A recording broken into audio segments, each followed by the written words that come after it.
My name is Popien, and I'm gonna give you today a short overview of our solution to the Open AI Tanzania Building Footprint Segmentation Challenge.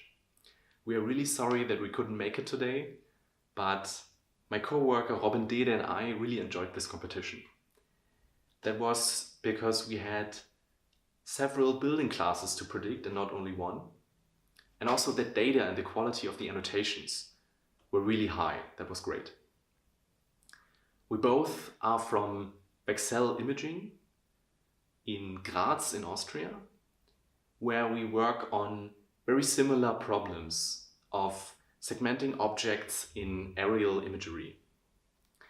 And one final note, we would suggest for the next competition to make it a bit easier to join in, because there were a lot of pre-processing steps necessary to come to the point where you could train a machine learning model.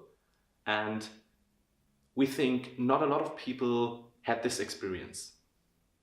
But let's get to the solution. Our solution consists of three main ideas that each helped to improve the classifier by a lot in comparison to a baseline.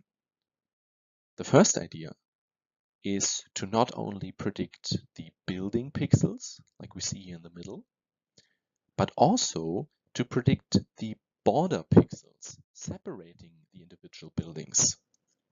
This is very important because the metric looks at how well we are predicting each individual building. And if we don't separate them, this metric suffers by a lot. The second idea is to remove all these small predictions that are scattered around the image. These small predictions are mainly false positives and again hurt the metric by a lot. Excluding them up to a threshold of 3000 pixels improves the performance by quite a lot. And the third idea is actually all the other things we tried and which incrementally improved the classifier.